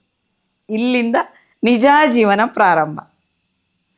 ಸುಮಾರು 15 ವರ್ಷ ನಾನು ಯಾವುದೇ ಒಂದು ಕಾರ್ಯಕ್ರಮಕ್ಕೆ ನನಗೆ ಹೋಗ್ಲಿಕ್ಕಾಗಲಿಲ್ಲ. ನಮ್ಮ ಮನೆಯಲ್ಲಿ ಯಾವ ರೀತಿ ವಾತಾವರಣ ಇತ್ತೋ, ಕಲ್ಚರಲ್ ಅಂತೇಳಿ ಅದಕ್ಕೆಲ್ಲದಕ್ಕೂ ವಿರುದ್ಧವಾದ ವಾತಾವರಣ ನನ್ನ ಗಂಡನ ಮನೆಯಲ್ಲಿತ್ತು. ಅವ್ರ ಮನೆಯಲ್ಲಿ ಯಕ್ಷಗಾನಕ್ಕೆ ಹೋಗೋದಿರಲಿ, ನೋಡ್ಲಿಕ್ಕೆ ಹೋಗೋದು ಕೂಡ ಒಂಥರ ಇಷ್ಟ ಆಗ್ತಿರ್ಲಿಲ್ಲ ಅವರಿಗೆ. ಆ ಸಮಯದಲ್ಲಿ ನಾನೇನು ಮಾಡಿದೆ, ಯಕ್ಷಗಾನದಲ್ಲಿ ನಾನು ವರ್ಕ್ ಮಾಡ್ತಿದ್ದೆ, ಅಂದರೆ ಹೆಜ್ಜೆ ಎಲ್ಲ ಗೊತ್ತಿತ್ತು ನನಗೆ. ಆಗ ನಮ್ಮ ಲೆಕ್ಚರರ್ ಒಬ್ಬರು ಅರುಣ್ ಪ್ರಕಾಶ್ ಅಂತೇಳಿ, ಅವ್ರು ನಮ್ಮ ಮನೆಗೆ ಬಂದಿದ್ದರು ಮದುವೆ ಆದಮೇಲೆ, ಒಂದು ಯಕ್ಷಗಾನ ಉಂಟು ಮಾಡುವ ಅಂತೇಳಿ. ಅವರ ಎದುರಿಗೆ ಮಾತಾಡಿಕೊಂಡ್ರೆ, ಹಿಂದಿಂದ ನೀನು ಹೋಗೋದಾದರೆ ಮತ್ತೆ ಮನೆಗೆ ಬರಬೇಡ, ಆ ಒಂದು ಧಮಕಿಯಲ್ಲಿ ನಾನು ಹೆದರಿ ಸುಮಾರು ಒಂದು 10-12 ವರ್ಷ ನನ್ನ ಮಕ್ಕಳು, 2 ಹೆಣ್ಣು ಮಕ್ಕಳಿದ್ದಾರೆ ನನಗೆ, ಆ 2 ಹೆಣ್ಣು ಮಕ್ಕಳು, ಅವರ ವಿದ್ಯಾಭ್ಯಾಸ, ನನ್ನ ಸಂಸಾರ ಅಂತ ನೋಡಿಕೊಂಡು ಸುಮ್ಮನೆ ಆದೆ. ಬೆಂಗಳೂರಲ್ಲಿ ಕೆಲಸ ಮಾಡಿದ್ದೆ, ಆಮೇಲೆ ನಮ್ಮ ಊರಲ್ಲಿ ಬೇರೆ ಬೇರೆ ರೀತಿಯಲ್ಲಿ ಗಂಡನ ಜೊತೆಗೆ ನಾನು ಇರುವಾಗ ಮತ್ತೆ ನಾನು ಉಡುಪಿಗೆ ಹೋದೆ. ಉಡುಪಿಯಲ್ಲಿ ಮತ್ತೊಂದು ಅಧ್ಯಾಯ ಪ್ರಾರಂಭ ಆಯಿತು ನನಗೆ. ನನ್ನ ಕಾಲೇಜು ದಿನಗಳಲ್ಲಿ ನನಗೆ ಸಪೋರ್ಟ್ ಮಾಡಿದ್ದು ಡಾಕ್ಟರ್ ಗಣನಾಥ್ ತೆಕ್ಕಾರ್ ಅಂತ ಹೇಳಿದ್ದೆ. ಅವರು ಕೂಡ ಅವರ ಮನೆ ಉಡುಪಿಯಲ್ಲಿ ಕಟ್ಟಿಕೊಂಡ್ರು. ಶಂಕರನಾರಾಯಣದಿಂದ ಉಡುಪಿಗೆ ಅವರು ಶಿಫ್ಟ್ ಆದರು. ನಾನು ಕೂಡ ಉಡುಪಿಗೆ ಶಿಫ್ಟ್ ಆದೆ. ಆಗ ಅವರ ಹೆಂಡತಿ ಡಾಕ್ಟರ್ ನಿಕೇತನ ಅಂತ, ಅವರು ನಂಗೆ ಒಳ್ಳೆ ಸ್ನೇಹಿತರು, ನನ್ನ ಗುರುಪತ್ನಿ, ಇವತ್ತಿಗೂ ಕೂಡ ನನ್ನ ಪ್ರೀತಿಯ ಸ್ನೇಹಿತೆ ಅವರು. ಅವ್ರೇನು ಮಾಡಿದ್ದಾರೆ, ಒಂದಿನ ಹೀಗೆ ಹೋಗುವಾಗ ನಾವೆಲ್ಲಾದರೂ ಆ ಕಡೆ ಈ ಕಡೆ ಐಸ್ ಕ್ರೀಮ್ ತಿನ್ನಲಿಕ್ಕೆ ಹಾಗೆ ಒಟ್ಟಿಗೆ ಹೋಗ್ತಿತ್ತು. ಒಂದಿನ ಹೇಳಿದರು, ಪ್ರತಿಮಾ ಒಂದು ನಾಟಕದ ರಿಹರ್ಸಲ್ ಉಂಟು, ಹೋಗಿ ಬರುವ ಅಂತೇಳಿ. ನಾವು ಮೊದಲೇ ಅದಕ್ಕೆ ಕಾಯ್ತಾ ಇದ್ರು, ನಾವು ಆ್ಯಕ್ಟ್ ಮಾಡಲಿಕ್ಕೆ ಆಗೋದಿಲ್ಲ ಅಂದರೂ ನೋಡಲಿಕ್ಕಾದರೂ ಆಗ್ತದಲ್ಲ ಅಂಥೇಳಿ ನಾನು ಬರ್ತೇನೆ ಅಂತ ಹೇಳಿದೆ. ಹೋಗುವಾಗ ಅವ್ರು ಹೇಳಿದರು, ಇದರಲ್ಲಿ ನಾನೊಂದು ಪಾತ್ರ ಮಾಡ್ತಾ ಇದ್ದೇನೆ. ಕರ್ನಾಟಕದ ಹೆಸರಾಂತ ರಂಗ ನಿರ್ದೇಶಕರು ಚಿದಂಬರರಾವ್ ಜಂಬೆ, ನೀನಾಸಂ ಪ್ರಿನ್ಸಿಪಲ್ ಆಗಿದ್ದವರು, ಅವರೊಂದು ನಾಟಕ ಮಾಡ್ತಾ ಇದ್ದಾರೆ, ಬೆಂದಕಾಳ ಆಂಟೋಸ್ಟ್ ಅಂತೇಳಿ, ಅದರಲ್ಲೊಂದು ಒಳ್ಳೆ ಪಾತ್ರ ಮಾಡ್ತಾ ಇದ್ದಾನೆ ಅಂತ ಹೇಳಿ. ಹೌದಾ, ನಂಗೆ ಮತ್ತೂ ಖುಷಿ ಆಯ್ತು, ನಮ್ಮವರೇ ನಾಟಕ ಮಾಡ್ತಾ ಇದ್ದಾರಲ್ಲ ಅಂಥೇಳಿ. ಹಾಗೆ ನಾನು ನಾಟಕ ನೋಡ್ಲಿಕ್ಕೆ ಹೋದೆ. ನಾಟಕ ನೋಡ್ಲಿಕ್ಕೆ ಹೋಗುವಾಗ, ಅಂದರೆ ರಿಹರ್ಸಲ್ ನೋಡ್ತಾ ಇರುವಾಗ ಒಂದು ಪಾತ್ರ, ಲಾಸ್ಟಿಗೆ ಒಂದು ಪಾತ್ರ ಇತ್ತು. ಅಂದರೆ 1-1.5 ತಿಂಗಳಾಯಿತು ಅಲ್ಲಿ ರಿಹರ್ಸಲ್ ಸ್ಟಾರ್ಟ್ ಆಗಿ. ಒಂದು ರಿಸೆಪ್ಷನ್ ರೋಲ್ ಇದೆ, ಒಂದೇ ಡೈಲಾಗು, ನೀನು ಮಾಡ್ಬೋದಾ ಅಂತೇಳಿ. ನಂಗೆ ಒಳಗೊಳಗೆ ಭಯ, ನಮ್ಮ ಮನೆಯವ್ರು ಏನು ಹೇಳ್ತಾರೇನೋ ಅಂತೇಳಿ, ನಾಟಕ ಅಂದ್ರೆ ಆಗೋದಿಲ್ಲ ಅವರಿಗೆ, ಏನು ಮಾಡೋದು ಅಂತೇಳಿ ಹೇಳಿ ನಿಕೇತನ ಅವ್ರ ಮುಖ ನೋಡಿದೆ. ಮಾಡು, ನಾನು ಮಾತಾಡ್ತೇನೆ ನಿನ್ನ ಗಂಡನ ಹತ್ರ, ನಾನು ಮಾತಾಡ್ತೇನೆ, ನೀನು ಮಾಡು ಅಂತೇಳಿ. ಸರಿ ಅಂತೇಳಿ ಹೇಳಿ ನಾನು ಡೈಲಾಗ್ ಇತ್ತು, ಒಂದು 2 ಡೈಲಾಗ್ ಅದನ್ನು ಹೇಳಿದೆ. ಹೇಳಿದ ತಕ್ಷಣ ಅಲ್ಲಿರೋ ರಂಗಭೂಮಿಯವರಿಗೆ ಯಾರಿಗೂ ನಾನಂತ ಗೊತ್ತಿಲ್ಲ, ಅಂದರೆ ನಾನು ಯಾರೋ, ನನ್ನ ಹಿನ್ನೆಲೆ ಏನೂ ಗೊತ್ತಿಲ್ಲ. ಇವರು ನಿಕೇತನ ಅವ್ರ ಸ್ನೇಹಿತೆ ಅಷ್ಟೇ. ಆಯಿತು, ಓಕೆ ನೀವು ಮಾಡಿ ಅಂತೇಳಿ ಹೇಳಿದರು. ಮಾರನೇ ದಿನ ಮನೆಗೆ ನಾನು ಬಂದೆ. ಆ ದಿವಸ ಮಾರನೇ ದಿನ ಬೆಳಿಗ್ಗೆ ರಂಗಭೂಮಿಯವರು ಒಂದು 4-5 ಜನ ನಮ್ಮ ಮನೆಯಲ್ಲಿದ್ದಾರೆ. ನಂಗೊಂಥರ ಭಯ ಆಯಿತು, ಏನಾಯಿತು ಏನೋ ಅಂತೇಳಿ ಹೇಳಿ. ಆಗ ಅವ್ರು ಹೇಳಿದರು, ಮೇಡಮ್ ರಿಸೆಪ್ಷನ್ನ ರೋಲು ನೀವು ಮಾಡ್ತೀರಿ, ಚೆನ್ನಾಗಿದೆ, ಆದರೆ ನೀವು 2 ಡೈಲಾಗ್ ಹೇಳುವಾಗ ನಮ್ಮ ಡೈರೆಕ್ಟ್ರಿಗೆ ತುಂಬ ಇಷ್ಟ ಆಯಿತು. ಇದರಲ್ಲಿ ಒಂದು ಮುಖ್ಯ ಪಾತ್ರ ಅಂತ ಹೇಳಿದರೆ ಪಾಪ್ಸ್ ಅಂತ, ಸುಮಾರು 1.5 ತಿಂಗಳಿಂದ ನಾವು ಮಾಡ್ತಾ ಇದ್ದೇವೆ, ಅದು ಸರಿಯಾಗಿ ಬರ್ತಾ ಇಲ್ಲ, ನೀವು ಮಾಡಬಹುದಾ ಅಂತ. ಖಾಲಿ 12 ದಿನ ಇತ್ತು, 12-13 ದಿವಸ ಇತ್ತು. ನಾಟಕದ ಇನ್ವಿಟೇಷನ್ ಸಹ ಪ್ರಿಂಟ್ ಆಗಿತ್ತು. ನಂಗೆ ಭಯ ಆಯಿತು. ಇಡೀ ನಾಟಕ ಪುಸ್ತಕ ನೋಡಿದೆ, ಎಲ್ಲ ಕಡೆ ಪಾಪ್ಸ್, ಅದು ಒಂದೊಂದು ಪೇಜ್ ಡೈಲಾಗ್ ಇದೆ. ಇಲ್ಲ ನಾನು ಮಾಡೋದಿಲ್ಲ ಅಂತೇಳಿ. ಇಲ್ಲ ನೀವು ಮಾಡಲೇಬೇಕು, ಒಂದು ಇದು ಮಾಡಿ ಅಂತೇಳಿ ಎಷ್ಟು ರಿಕ್ವೆಸ್ಟ್ ಮಾಡಿದರು ಅಂತೇಳಿದರೆ, ಕಡೆಗೆ ನಿಕೇತನ್ ಅವ್ರು ಹೇಳಿದರು, ನಾನು ನಿನ್ನ ಗಂಡನ ಹತ್ರ ಮಾತಾಡ್ತೀನಿ, ನೀನು ಮಾಡು ಅಂತೇಳಿ. ನಮ್ಮ ಮನೆಯವ್ರ ಹತ್ರ ಮಾತಾಡಿದರು. ಅದರಲ್ಲಿ ಸಹ ಅವ್ರ ಬಗ್ಗೆ ಎಲ್ಲ ಗೊತ್ತಿತ್ತು, ಲೆಕ್ಚರರ್ ಹೆಂಡತಿಯವ್ರು ಹೀಗೀಗೆ ಮಾತಾಡ್ತಾರಲ್ಲ ಅಂತೇಳಿ. ಅವ್ರು ಏನು ಮಾಡಿದೆ, ಅಸಮಾಧಾನದಿಂದನೇ ಒಪ್ಪಿಗೆ ಕೊಟ್ಟರು. ಹಾಂ ಅಂತೇಳಿ ಹೇಳಿ, ಅವ್ರ ಎದುರಿಗೆ ಏನು ಇಷ್ಟೋರಾಗೋದು ಯಾಕೆ ನಾನು ಅಂತೇಳಿ. ಹಾಗೆ ಆಯಿತು, ನಾಟಕಕ್ಕೆ ಹೋದೆ. ಅಲ್ಲಿ ಸಹ ಸ್ವಲ್ಪ ಕಿರಿಕಿರಿ ಆಯಿತು ಪಾಪ. ಅವಳು ರಿಹರ್ಸಲ್ ಮಾಡೋಳಿಗೆ ಬೇಜಾರಾಯಿತು. ಅದು ಏನೆಲ್ಲ ಸಣ್ಣ ಪುಟ್ಟದಾಯಿತು. ಆದರೆ ನಾಟಕ 12 ದಿನದ ರಿಹರ್ಸಲಲ್ಲಿ ನಾಟಕ ಪ್ರಾರಂಭ ಆಯಿತು. ನಾಟಕ ಮುಗಿದ ತಕ್ಷಣ ಇಡೀ ನಮ್ಮ ಉಡುಪಿಯ ರಂಗಾಸಕ್ತರು ಎಲ್ಲರೂ ಬಂದು, ಅವರು ಬೆಂಗಳೂರಿಂದ ಆರ್ಟಿಸ್ಟ್ ಕರೆಸಿದ್ದಾರೆ, ಪ್ರೊಫೆಷ್ನಲ್ ಆರ್ಟಿಸ್ಟು, ಹಾಗೆ ಹೀಗೆ ಅಂಥೇಳಿ ಒಂದು ಪ್ರಚಾರ, ಚೆನ್ನಾಗಿ ಮಾಡಿದ್ದೀರಿ ಅಂಥೇಳಿ. ನಾನು ಸುಮ್ಮನಿದ್ದೆ. ಅದರಲ್ಲಿ ಒಬ್ಬರಿಗೆ ಎಕ್ಸೈಟ್ಮೆಂಟ್ ಆಗಿ, ನನ್ನ ಗಂಡ ಆ ದಿವಸ ನಾಟಕ ನೋಡ್ಲಿಕ್ಕೆ ಬಂದಿದ್ದರು, ಇವಳೇನು ಮಾಡ್ತಾ ಇದ್ದಾಳೆ ಅಂಥೇಳಿ. ಇವರು ಹೋಗಿ ನಾಟಕ ನೋಡಿ ಹೊರಗೆ ಬರುವಾಗ ಅವರು ಖುಷಿಯಲ್ಲೇ ಹೇಳಿದರು, ಎಂಥ ಆ್ಯಕ್ಟಿಂಗ್ ಮಾಡ್ತಾರೆ ನಿಮ್ಮ ಹೆಂಡತಿ, ಭಾರಿ ಖುಷಿ ಆಯಿತು ಅಂತ. ಆಗ ನನ್ನ ಗಂಡ ಹೇಳಿದರು, ಅವಳ ನಾಟಕವ ಇವತ್ತು ನೋಡಿದ್ದ, ದಿನ ನೋಡ್ತಾ ಇದ್ದೇನೆ. ನಂಗಾಗ ಟೆನ್ಷನ್ ಆಯ್ತು, ಇವ್ರು ಇನ್ನೇನಾದರೂ ಹೇಳ್ತಾರೆ ಅಲ್ಲ, ಇದು ಎಂತ ಮಾಡೋದು ಅಂತೇಳಿ. ಅವ್ರಿಗೆ ಕೇಳಿದವ್ರಿಗೆ ಒಂಥರ ಶೇಮ್ ಆಯಿತು. ನನಗೆ ಅದು ನನ್ನ ಹಸ್ಬೆಂಡಿಗೆ ಇಷ್ಟ ಇಲ್ಲ ಅಲ್ಲ, ಮತ್ತೇನು ಮಾಡೋದಂತ ಸುಮ್ಮನೆ. ಆದರೆ ಎಲ್ಲರೂ ಬಂದು ಹೊಗಳ್ತಾ ಇರುವಾಗ ಅವ್ರು ಸ್ವಲ್ಪ ಸೈಲೆಂಟ್ ಆದರು. ಅಂದರೆ ಏನೋ ಇವಳಲ್ಲಿ ಇದೆ, ಮಾಡಿಕೊಳ್ಳಿ ಅಂತ. ಹಾಗೆ ನನ್ನ ರಂಗಭೂಮಿ ಜರ್ನಿ. ಆಮೇಲೆ ನಾಗಮಂಡಲ ಮಾಡಿದೆ, ಕುರುಡವನ್ನು ಇದು ಮಾಡಿದೆ, ಕಾಲಚಕ್ರ, ಎಲ್ಲ ಕಡೆ, ಡೆಲ್ಲಿ, ಚೆನ್ನೈ, ಅಹಮದಾಬಾದು, ಆಮೇಲೆ ಬೇರೆ ಬೇರೆ ಕಡೆಯಲ್ಲಿ, ಬಾಂಬೆ, ಎಲ್ಲ ಕಡೆ ನಾಟಕ ಮಾಡಲಿಕ್ಕೆ ನಾನು ಹೋಗ್ತಾ ಇದ್ದೆ. ಅದೇ ಸಮಯದಲ್ಲಿ ನಮ್ಮನೆಯವರು ಬ್ಯಾಂಗ್ಳೂರಲ್ಲಿ ಬಿಸ್ನೆಸ್ ಮಾಡ್ತಾಯಿದ್ರು. ನಾನು 2 ಮಕ್ಕಳನ್ನು ನಾನು ನೆನಪಿಸ್ಕೊಳ್ಬೇಕು. ಒಬ್ಬಳು SSLC, ಆಗ ಇನ್ನೊಬ್ಬಳು 4ನೇ ಕ್ಲಾಸು, 4-5ನೇ ಕ್ಲಾಸ್ ಇರ್ಬೋದು. ಅವರು 2 ಮಕ್ಕಳು ನನ್ನ ಹೇಗೆ ಸಪೋರ್ಟ್ ಮಾಡ್ತಾಯಿದ್ರು ಅಂತ ಹೇಳಿದರೆ, ಅಮ್ಮ ನೀ ರಿಹರ್ಸಲ್ಲಿ ಹೋಗು, 1 ಗಂಟೆ 2 ಗಂಟೆ ರಾತ್ರಿ ಆದರೂ ಕೂಡ ಅವರೇ ಅಡುಗೆ ಮಾಡಿಕೊಂಡು ಅವರೇ ತಿಂದುಕೊಂಡು. ಆಮೇಲೆ ಆ ನಂತರದಲ್ಲಿ ನನಗೆ ಹೋಗುವ ಕಾನ್ಫಿಡೆನ್ಸ್ ಬಂತು, ಇದೇನಾದರೂ ಮಾಡ್ಬೋದು ಅಂತ. ಆ ರಂಗಭೂಮಿ ಲಿಂಕ್ನಿಂದನೇ ಆಡಿಷನ್ನು, ಯಾವುದು ಉಳಿದವರು ಕಂಡಂತೆ ಅಂತ ಒಂದು ಮೂವಿ ಬಂತು. ಆ ಆಡಿಷನಿಗೆ ಹೋಗಿದ್ದೆ. ಅದರ ಮಧ್ಯೆ ಒಂದಿಷ್ಟು ನಾಟಕಗಳನ್ನು ಮಾಡಿದ್ದೆ, ಅಂದರೆ ತುಂಬ ನಾಟಕಗಳನ್ನು, ನಾನು ಮತ್ತೆ ಅದನ್ನೆಲ್ಲ ಹೇಳಲಿಕ್ಕೆ ಇಷ್ಟಪಡೋದಿಲ್ಲ. ಆ ನಾಟಕಗಳ ಬೇಸಲ್ಲಿ ನಾನು ಉಳಿದವರು ಕಂಡಂತೆ ಆಡಿಷನಿಗೆ ನನ್ನ ಸ್ನೇಹಿತರನ್ನು ಮೀಟ್ ಮಾಡಲಿಕ್ಕೆ ಹೋದದ್ದು. ಆಗ ಒಂದು ಹುಡುಗಿ ಬಂದು ನನ್ನ ಕೈಯಲ್ಲಿ ಒಂದು ಚೀಟಿ ಕೊಡ್ತು, ಈ ಆಡಿಷನಿಗೆ ಅಂತೇಳಿ. ನಾನು ಹೇಳಿದೆ, ನಾನು ಆಡಿಷನಿಗೆ ಬಂದಿದ್ದಲ್ಲ, ನನ್ನ ಸ್ನೇಹಿತರನ್ನು ಮಾತಾಡ್ಲಿಕ್ಕೆ ಬಂದದ್ದು ಅಂತೇಳಿ. ನನ್ನ ಪಕ್ಕದಲ್ಲಿರುವ ಮಂಜು ಅಂತ, ಅವರು ಇಲ್ಲ ಪಾಪ, ಅವರನ್ನು ನೆನಪಿಸ್ಕೊಳ್ತಾ ಇದ್ದೇನೆ. ಅವ್ರೇನು ಮಾಡಿದರು, ಪ್ರತಿಮಕ್ಕ ಹೇಗೂ ಬಂದಾಯಿತು, ಒಂದು ಡೈಲಾಗಲ್ಲ ಹೇಳಿ ಹೋಗಿ ಅಂತೇಳಿ. ಹೌದಾ, ಹಾಗಾದರೆ ಅದನ್ನು ಒಂದು ಟ್ರೈ ಮಾಡುವ ಅಂತ ಕೂತು ನನ್ನ ಹೆಸರು ಕರೆದ್ರು. ನಾನು ಒಳಗಡೆ ಹೋದೆ. ರಿಷಬ್ ಶೆಟ್ರು, ಆಮೇಲೆ ರಘು ಪಾಂಡೇಶ್ವರು ನನ್ನ ನಾಟಕಗಳನ್ನು ನೋಡಿದರು. ಅವ್ರು ಹೇಳಿದರು, ಇವರು ಒಳ್ಳೆ ಆ್ಯಕ್ಟ್ ಮಾಡ್ತಾ ಇದ್ದಾರೆ ಅಂತೇಳಿ. ಇವರು ರಿಷಬ್ ಏನು ಮಾಡಿದ್ದಾರೆ, ಆ ಕೈಯಲ್ಲಿ ಕೊಟ್ಟ ಚೀಟಿ ಇದೆಯಲ್ಲ ಅದು ಬಿಟ್ಟರು. ನೀವೇನು ನಾಟಕ ಮಾಡಿದರೆ ಒಂದು ನಿಮಗೆ ಇಷ್ಟಪಟ್ಟದ್ದೊಂದು ಸೀನ್ ಮಾಡಿ ಅಂತೇಳಿ. ಅಚಾನಕ್ಕಾಗಿ ಅವ್ರು ಹೇಳಿದಾಗ ನಾನೊಂದು ನಾಟಕದ ಸೀನು, ಅದು ಅವರು ಕುಂದಾಪುರ ಕನ್ನಡದವರಲ್ಲ ಅಂತೇಳಿ, ಒಂದು ಕುಂದಾಪುರ ಕನ್ನಡದ ನಾಟಕದ ಒಂದು ಸೀನ್ ಮಾಡಿದೆ. ಅಲ್ಲಿಂದ ನನ್ನ ಜರ್ನಿ ಸಿನಿಮಾ ರಂಗದಲ್ಲಿ ಪ್ರಾರಂಭ ಆಯಿತು. ಉಳಿದವರು ಕಂಡಂತೆ ನನ್ನ ಫಸ್ಟ್ ಮೂವಿ. ಅದು ಹೇಗೆ ನನಗೊಂದು ಒಂದು ಹೇಳ್ತಾರಲ್ಲ, ಫಸ್ಟ್ ಅನ್ನುವಂಥದ್ದು ಜೀವನದಲ್ಲಿ ಎಷ್ಟು ಅಮೂಲ್ಯ ಆಗಿರುತ್ತೆ ಅಂತ ಹೇಳಿದರೆ ನನಗೂ ಕೂಡ. ಆದರೆ ನನಗೆ ನಮ್ಮ ಭಾಗ್ಯನ ಅಥವಾ ಹಿರಿಯವರು ಮಾಡಿದ ಪುಣ್ಯನ ಏನೋ ಗೊತ್ತಿಲ್ಲ, ನನಗೆ ಸಿಕ್ಕಿದ್ದೆ ಫಸ್ಟ್ ಅನ್ನೋದೇ ಬೆಸ್ಟ್. ಅದರ ಜೊತೆಗೆ ರಕ್ಷಿತ್ ಶೆಟ್ರು ಸಿಕ್ಕಿದ್ರು, ರಿಷಬ್ ಶೆಟ್ರು ಸಿಕ್ಕಿದ್ರು. ಒಂದಿಷ್ಟು ದೊಡ್ಡ ಬಜೆಟಲ್ಲಿ ಹೇಗೆ ಒಂದು ಮೂವಿ ಮಾಡ್ತಾರೆ ಅನ್ನುವಂಥದ್ದು ಸಿಕ್ಕಿತ್ತು. ಅದರ ಜೊತೆ ನನ್ನ ಮಗಳಿಗೂ ಕೂಡ ಒಂದು ಸಣ್ಣ ಅವಕಾಶ ಸಿಕ್ಕಿತ್ತು. ಆ ಹಾಡಲ್ಲಿ ಮಗಳನ್ನು ಸಹ ಕರ್ಕೊಂಡು ಹೋಗಿದ್ದೆ. ಆ ಒಂದು ಜರ್ನಿ ಹೇಗಿತ್ತು ಅಂತ ಹೇಳಿದರೆ, ನನಗೆ ಒಂಥರ ಸಿನಿಮಾ ಅಂತ ಹೇಳುವಾಗ ಒಂದು ಸೀರಿಯಸ್ ಆಗಿ ಇಟ್ಕೊಳ್ಬೇಕು. ಅದರ ಜೊತೆಗೂ ಕೂಡ ಯಾವ ರೀತಿ ನಾವು ಪ್ರವೋಕ್ ಮಾಡಬೇಕು. ಯಾಕಂದರೆ ನನ್ನ ಜರ್ನಿ ಅನ್ನುವಂಥದ್ದು, ನನಗೆ ಮದುವೆಯಾಗಿ 15 ವರ್ಷ ಅಂತ ಹೇಳಿದರೆ, ನಾನೊಂದು 35 ವರ್ಷ 34 ವರ್ಷದವರೆಗೆ ನಾನು ಯಾವುದೇ ಒಂದು ಈ ಥರದ ಒಂದು ಸಿನಿಮಾ ರಂಗಕ್ಕೆ ಬರಲಿಲ್ಲ.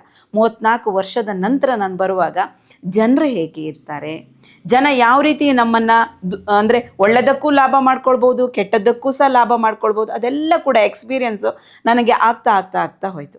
ಅದರ ಜೊತೆಗೆ ನನಗೆ ಇಷ್ಟ ಆಗಿದ್ದು ಅಂದರೆ, ನಾನು ಫಸ್ಟ್ ಮೂವಿ ಉಳಿದವರು ಕಂಡಂತೆಯಲ್ಲಿ ಟ್ರೈಲರ್ ಬಂತು. ಟ್ರೈಲರಲ್ಲಿ ನನ್ನ ವಾಯ್ಸ್ ಹೇಗಿದ್ದೆ ಅಂದರೆ, ದುಬೈಗ ಅನ್ನುವಂಥದ್ದು ನನಗೊಂದಿಷ್ಟು ಎಷ್ಟು ಜನ ಫೋನ್ ಮಾಡಿ ಹೇಳಿದ್ರು, ಎಂಥ ವಾಯ್ಸು ಮಾರ್ರೆ ನಿಮ್ಮದು ಅಂತ ಹೇಳಿ. ನನಗೆ ಸಹ ಅದರಲ್ಲಿ ಸಹ ಸೆಕೆಂಡ್ ಲೀಡ್ ಹೀರೋ ಮಾಡಿದವರು ಒಬ್ರು ಇದ್ದಾರೆ. ಅವ್ರು ಹೇಳೋದು, ಪ್ರತಿಮಕ್ಕ ಟ್ರೈಲರಲ್ಲಿ ನಾನೇ ಬರಲಿಲ್ಲ, ನೀವು ಬಂದಿದ್ದೀರಿ ಅಂತ ಹೇಳಿ. ಅವೆಲ್ಲ ಕೂಡ ನನಗೆ ಎಷ್ಟು ಇನ್ಸ್ಪೈರ್ ಆಯಿತು ಅಂತ ಹೇಳಿದರೆ, ನನಗೆ ಅಂತಲ್ಲ, ನಮ್ಮ ಮನೆಯವರಿಗೂ ಕೂಡ ತುಂಬ ಜನ ಫೋನ್ ಮಾಡಿ ನಿಮ್ಮ ಹೆಂಡತಿ ಮೂವಿಯಲ್ಲಿದ್ದಾರಾ, ಖುಷಿ ಆಗ್ತಿದೆ ಅನ್ನುವಂಥ ಪಾಸಿಟಿವ್ ವಿಷಯಗಳೇ ಅವ್ರಿಗೆ ಬರ್ಲಿಕ್ಕೆ ಸ್ಟಾರ್ಟ್ ಆದಮೇಲೆ ಅವರು ಸ್ವಲ್ಪ ಸೈಲೆಂಟ್ ಆಗ್ತಾ ಅದನ್ನು ಇಷ್ಟಪಡಲಿಕ್ಕೆ ಪ್ರಾರಂಭ ಮಾಡಿದರು. ನನ್ನ ಮಕ್ಕಳ ಹೇಗೂ ಆಯ್ತಲ್ಲ, ನನ್ನ ಮನೆಯವರು ಕೂಡ ಇಷ್ಟಪಡ್ಲಿಕ್ಕೆ ಪ್ರಾರಂಭ ಮಾಡಿದ ಮೇಲೆ ನನ್ನ ಜರ್ನಿ ಅನ್ನೋಂಥದ್ದಿಲ್ಲ ಸ್ಪೀಡ್ ತಗೊಳ್ತು. ಅದರ ನಂತರ ಎಷ್ಟು ಅನನ್ಯ ಕಾಸರವಳ್ಳಿ ಹರಿಕಥಾ ಪ್ರಸಂಗ ಮಾಡಿದೆ, ಗಿರೀಶ್ ಕಾಸರವಳ್ಳಿ ಅವ್ರ ಜೊತೆಗೆ ಕರ್ನಾಟಕದ ಹೆಸರಾಂತ ನಿರ್ದೇಶಕರು ಎಷ್ಟು ಜನ ಇದ್ದಾರೆ, ಅವರೆಲ್ಲರ ಜೊತೆಗೂ ನನಗೆ ಕೆಲಸ ಮಾಡಲಿಕ್ಕೆ ಪ್ರಾರಂಭ ಆಯಿತು. ಆದರೆ ಅಲ್ಲೂ ಕೂಡ ಒಳ್ಳೆಯದು ಕೆಟ್ಟದ್ದು ಎರಡೂ ಅನುಭವ ನನಗಾಯಿತು. ಒಂದು ಹೇಳಲಿಕ್ಕೆ ಇಷ್ಟಪಡ್ತೇನೆ, ನಾವು ಹೆಣ್ಮಕ್ಳು ಅಂತೇಳಿ ಹೇಳುವಾಗ ಒಂದು ಮನೆ, ಒಂದು ಸಮಾಜ, ಇನ್ನೊಂದು ನಾವು ಮಾಡುವಂಥ ಕಾರ್ಯಕ್ಷೇತ್ರ, ಇವು ಮೂರು ಕೂಡ ನಾವು ಮ್ಯಾನೇಜ್ ಮಾಡ್ಕೊಳ್ಬೇಕು. ಆ ಕಾರ್ಯಕ್ಷೇತ್ರ ಅನ್ನುವಂಥದ್ರಲ್ಲಿ ನಾನು ಕ್ಯಾಮರಾ ಮುಂದೆ ಹೇಗಿರ್ತೇನೆ ಅನ್ನೋದು ಮುಖ್ಯ ಅಲ್ಲ, ಕ್ಯಾಮರಾದ ಹಿಂದೆ ನನ್ನ ಆ್ಯಟಿಟ್ಯೂಡ್ಗಳು ಪೂರ ಕೌಂಟ್ ಆಗುತ್ತೆ. ನೀವು ನನ್ನನ್ನು ಅಥವಾ ನನ್ನ ಸಿನಿಮಾಗಳ ಹಿಂದಿನ ಯಾವುದೇ ಸೆಟ್ಟಲ್ಲಿ ನೋಡಿ, ಆ ಪ್ರತಿಮಕ್ಕ ಅನ್ನೋದು ಬಜಾರಿ, ಗಲಾಟೆ ಮಾಡ್ತಾಳೆ, ಜೋರಿದ್ದಾಳೆ ಅನ್ನುವಂಥದ್ದೇ ಜಾಸ್ತಿ ಇರುತ್ತೆ. ಅಂದರೆ ನಾನು ಅದೇ ಥರ ನನ್ನನ್ನು ಎಕ್ಸ್ಪೋಸ್ ಮಾಡ್ಕೊಳ್ತಾ ಹೋಗ್ತೇನೆ. ಯಾಕಂತ ಹೇಳಿದರೆ ನನ್ನನ್ನು ಅರ್ಥ ಮಾಡ್ಕೊಳ್ಳೋರು, ನನ್ನ ಕೆಲಸವನ್ನು ಪ್ರೀತಿಸೋರು ನನಗೆ ಮತ್ತೆ ಮತ್ತೆ ಮತ್ತೆ ಕರೆದಿದ್ದಾರೆ. ಉಳಿದವರು ಕಂಡಂತೆ ಜರ್ನಿ ಆದ ನಂತರ ಕಾಂತಾರದವರೆಗೂ ಕೂಡ ರಿಷಬ್ ಶೆಟ್ಟಿಯವರು ಜರ್ನಿ ಮಾಡಿದರು. ರಕ್ಷಿಶ್ ಸರು ಕೂಡ ಯಾವುದು ಸಪ್ತಸಾಗರದಾಚೆ ಎಲ್ಲೋ ಇರ್ಬೋದು, ಅವರ ಮೂವಿಗಳಲ್ಲಿ ಇವತ್ತು ಕೂಡ ರಿಚರ್ಡ್ ಆಂಟೋನಿ ಅದು ಇದೆಲ್ಲ ಬರ್ತಾ ಇದೆ. 100% ನಂಗೆ ಇದಿದೆ, ನಾನು ಇದ್ದೇನೋ ಇಲ್ವೋ ಗೊತ್ತಿಲ್ಲ, ಬಟ್ ನನ್ನನ್ನು ಅವರು ಪ್ರೀತಿ ಮಾಡ್ತಾರೆ ಅಂತೇಳಿ. ಆದರೆ ಪ್ರೀತಿ ಮಾಡದೆ ಹೇಟ್ ಮಾಡೋರು ಕೂಡ ಕೆಲವರು ಇರ್ತಾರೆ, ಅವರು ಹೇಟ್ ಮಾಡಲೇಬೇಕು ನನ್ನನ್ನು, ಅಂಥ ಒಂದು ಎಕ್ಸ್ಪೀರಿಯೆನ್ಸು ನನಗಾಗಿದೆ. ಅದೊಂದು ಹೇಳ್ಕೊಳ್ಳಿಕ್ಕೆ ಇಷ್ಟಪಡ್ತೀನಿ. ಯಾಕಂದರೆ ಒಳ್ಳೆಯದಲ್ಲ, ನನ್ನ ಒಂದು ಅನುಭವದಿಂದ ಕೆಟ್ಟದ್ದು ಕೂಡ ಬೇರೆಯವರಿಗೆ ಇನ್ಸ್ಪೈರ್ ಆಗಲಿ ಅಂತೇಳಿ ಯಾವುದೋ ಒಂದು ಮೂವಿ ನಾನು ಅದನ್ನು ಹೇಳ್ಕೊಳ್ತೇನೆ ಧೈರ್ಯವಾಗಿ. ಯಾಕಂದರೆ ಹೇಳ್ಕೊಳ್ಳೇಬೇಕದು. ಸಾಗರದಲ್ಲಿ ಶೂಟಿಂಗು, ಹೆಸರು ಹೇಳಲಿಕ್ಕೆ ಇಷ್ಟಪಡೋದಿಲ್ಲ. ಮೂವಿಗೆ ಸ್ಟಾರ್ಟ್ ಆಯಿತು. ಬೆಳಿಗ್ಗೆ 6 ಗಂಟೆಗೆ ಹೋಗ್ತೇವೆ, ರಾತ್ರಿ 6:30 7 ಗಂಟೆಗೆ ನಾವು ವಾಪಸ್ ಬರ್ತೇವೆ. ಸುಮಾರು ಒಂದು 12 ಗಂಟೆ ಹೊತ್ತಿಗೆ ನನ್ನ ಬಾಗಿಲು ಬಡಿತಾ ಇದ್ದಾರೆ. ಯಾರು ನೋಡ್ತೀನಿ, ಪ್ರೊಡ್ಯೂಸರ್. ಯಾಕೆ ಸರ್? ಇಲ್ಲ, ನಿಮ್ಮ ಪಾತ್ರದ ಬಗ್ಗೆ ಡಿಸ್ಕಸ್ ಮಾಡಬೇಕು ಅಂತ. ನಾನು ಅಲ್ಲೇ ಕಿಟಕಿ ತೆರೆದು ಸರಿಸಿ ಹೇಳಿದೆ, ಸರ್ ಪಾತ್ರದ ಬಗ್ಗೆ ಡಿಸ್ಕಸ್ ಮಾಡಲಿಕ್ಕೆ ಗಂಟೆ ಎಷ್ಟೀಗ? 12 ಗಂಟೆ, ಶೂಟಿಂಗ್ ಸ್ಟಾರ್ಟ್ ಆಯಿತು.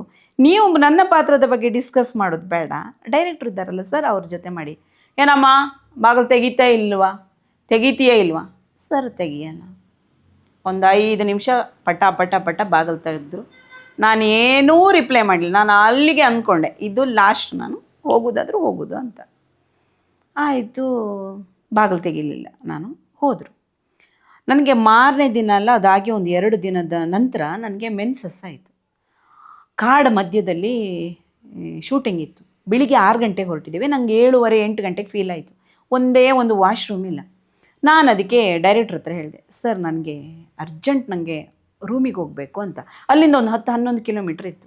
ನಾನು ಅದಕ್ಕೆ ಅವ್ರ ಹತ್ರ ಕೇಳಿದಾಗ ಅವ್ರು ಹೇಳಿದರು, ಆ ಟೈಮಲ್ಲಿ ಅವರು ಪ್ರೊಡ್ಯೂಸರ್ ಯಾರು, ಅವರೇ ಎಲ್ಲ ಅದರ ಬಗ್ಗೆ ಎಲ್ಲ ತಯಾರಿ ಮಾಡ್ತಾಯಿದ್ರು, ನೀವು ಹೋಗಿ ಪ್ರೊಡ್ಯೂಸರ್ ಹತ್ರ ಮಾತಾಡಿದೆ.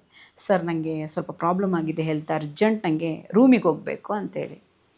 ನೋಡಮ್ಮ, ಈಗ 7 ಗಂಟೆ ಅಲ್ವಾ, 9 ಗಂಟೆಗೆ ಟಿಫನ್ ಬರುತ್ತೆ, ಅವ್ರ ಗಾಡೀಲಿ ಕಳಿಸ್ಕೊಡ್ತೀನಿ. ಆಯಿತು ಸರ್. 9 ಗಂಟೆ ಆಯಿತು. 9 ಗಂಟೆ ಸ್ಕೂಟಿಯಲ್ಲಿ ಬಂದಿದ್ದಾನೆ ಟಿಫನ್ ಹಿಡ್ಕೊಂಡು, ಹಿಂದ್ಗಡೆ ಇಷ್ಟು ಬ್ಯಾಗ್, ಹೋಗೋಕ್ಕಾಗಲ್ಲ. ಈಗ ಹೆಂಗೆ ನೋಡಿದೆಯಲ್ಲಮ್ಮ, ಹೆಂಗೆ ಹೋಗೋದು? ಸ್ವಲ್ಪ ತಡ್ಕೊ, ಗಾಡಿ ಕಳಿಸ್ತೀನಿ. 11 ಆಯಿತು, 12 ಆಯಿತು, ಇದಾಗ್ತಾನೇ ಇಲ್ಲ. ಡೈರೆಕ್ಟ್ರ್ ಹತ್ರ ಹೋಗಿ ಹೇಳಿದೆ, ಇಲ್ಲ ಕ್ಯಾಮರಾಮನ್ ಹತ್ರ ಹೇಳಿದೆ, ಸರ್ ಏನಾದರೂ ಮಾಡಿ ಕಳಿಸಿ ಅಂಥೇಳಿ. ನನಗೆ ತಡ್ಕೊಳ್ಳಿಕ್ಕೆ ಆಗ್ತಾ ಇಲ್ಲ. ಕಾಡು ಮಧ್ಯ, ಗೊತ್ತಿಲ್ಲ ನನಗೆ ಯಾವ ಊರು ಅದು ಇದು ಅಂಥೇಳಿ ಗೊತ್ತಿಲ್ಲ.